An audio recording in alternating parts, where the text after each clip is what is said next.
बहुत बहुत स्वागत है आप सभी का एक बार फिर से। नमस्कार। आज की बड़ी खबरें, मुख्य समाचार लेकर आए हैं आप लोगों के लिए, जहां पर आप तक पहुंचाएंगे जानकारी, हर एक बड़ी खबर।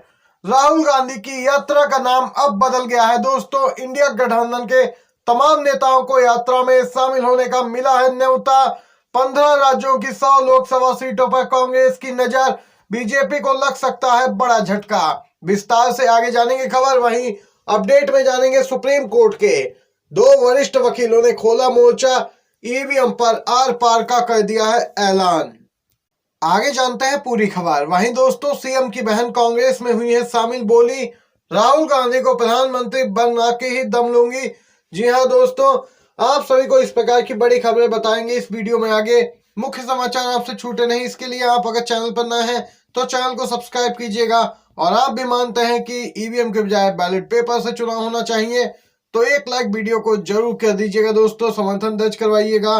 पहली खबर आ रही है, जो बिग ब्रेकिंग न्यूज निकल के आ रही है उसमें दोस्तों बताते चले, राहुल गांधी की यात्रा का नाम अब भारत जोड़ो न्याय यात्रा होगा, जिसकी शुरुआत 14 जनवरी से होने जा रही है।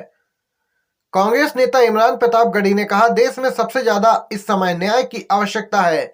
मणिपुर एक तरफ न्याय के लिए तरस रहा है, रोजगार के लिए युवा तरस रहा है, किसान अभी भी न्याय के लिए गुहार लगा रहे हैं, महिलाओं के प्रति अपराध लगातार बढ़ते जा रहे हैं। पिछली बार राहुल गांधी ने भारत जोड़ो यात्रा निकाली थी, इस बार न्याय के लिए निकाल रहे हैं यात्रा। आपको दोस्तों बताते जाएं, कांग्रेस पार्टी ने भारत न्याय यात्रा के रूट में अरुणाचल प्रदेश को भी अब शामिल किया है।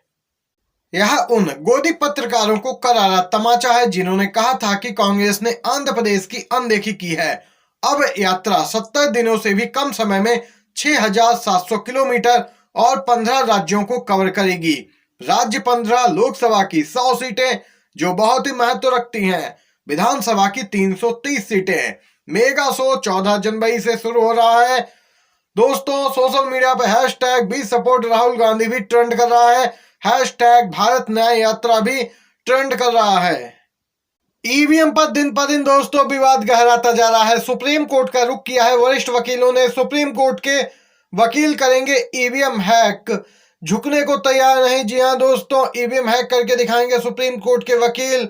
सुप्रीम कोर्ट के वरिष्ठ वकील महमूद प्राचा ने बड़ा बयान दिया है। उन्होंने कहा कि बैलेट पेपर से जब तक चुनाव नहीं होगा हम ये मांग उठाते रहेंगे और अब सुप्रीम कोर्ट में भी सुनवाई होने वाली है।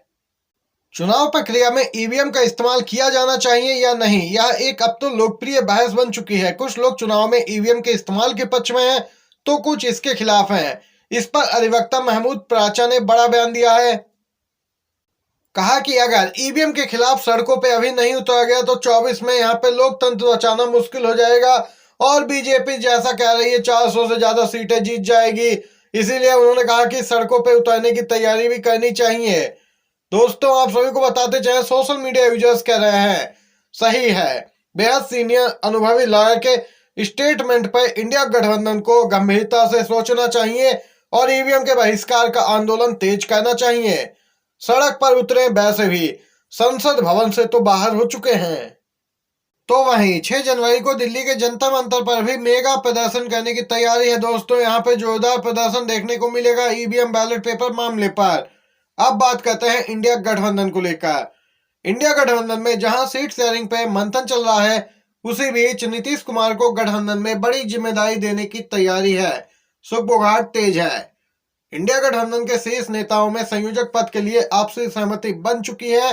मुख्यमंत्री नीतीश कुमार को इंडिया गठबंधन का संयोजक बनाया जा सकता है। जल्द ही इसकी घोषणा होने वाली है। इससे पहले यहाँ पे दोस्तों अपडेट निकल के आई थी, मुख्यमंत्री नीतीश कुमार नाराज हैं, लेकिन उन्होंने इन सभी बातों का खंडन किया था। अब यहाँ पे औपचारिक रूप से इस पे सहमति ले ली गई है और जल्द ही नीतीश कुमार के सामने ये प्रस्ताव रखा जाएगा। अगर वह स्वीकार करते हैं तो इंडिया गठबंधन के संयोजक बन जाएंगे मुख्यमंत्री नीतीश कुमार। अगली अपडेट निकल के आ रही है दोस्तों, मल्लिकार्जुन खड़गे ने कांग्रेस को दिया है 24 में जीत का फॉर्मूला। कार्यकर्ताओं को बताया बीजेपी को कैसे दी जा सकती है मात। लोकसभा चुनाव में कम ही समय रह गया है। चुनाव से पहले सभी दल अपनी अपनी तैयारियों में व्यस्त हैं। मल्लिकार्जुन खड़गे भी अपनी पार्टी के कार्यकर्ताओं में जोश भरने की पूरी कोशिश कर रहे हैं। उन्होंने कांग्रेस नेताओं से कहा कि लोकसभा चुनाव में जीत सुनिश्चित करने के लिए अगले 3 महीने तक खुद को पार्टी के लिए समर्पित कर दें। कांग्रेस कार्यकर्ताओं को जीत का फार्मूला बताते हुए उन्होंने कहा कि कांग्रेस की जीत सुनिश्चित करने के लिए मतभेदों में न उलझे, एक दूसरे की आलोचना करने से बचें और मीडिया में पार्टी के अंदरूनी मुद्दे न उठाए, वरना बीजेपी इससे फायदा ले सकती है। वहीं बीजेपी पर हमला बोलते हुए खड़गे ने कहा कि भारतीय जनता पार्टी पिछले 10 वर्षों की अपनी सरकार की विफलताओं को छिपाने का प्रयास कर रही है और उन्हें छिपाने के लिए भावनात्मक मुद्दों को उठा रही है। इसी के साथ दोस्तों अगली बड़ी बिग ब्रेकिंग न्यूज निकल के आ रही है। बीजेपी मुझे गिरफ्तार करना चाहती है, मेरी सबसे बड़ी ईमानदारी मेरी संपत्ति है, सीएम केजरीवाल का बयान। ये लोग फर्जी मुकदमों से मेरी ईमानदारी पर चोट करना चाहते हैं।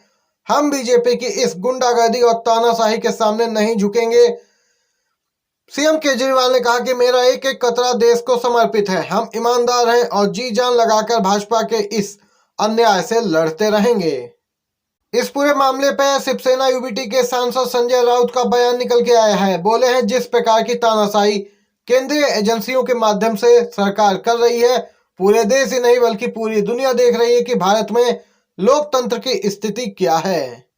केजरीवाल ने कहा कि भाजपा मुझे लोकसभा चुनाव में प्रचार से रोकना चाहती है, आम आदमी पार्टी से डरी है बीजेपी, इसीलिए केंद्रीय एजेंसियों को आगे कर रही है।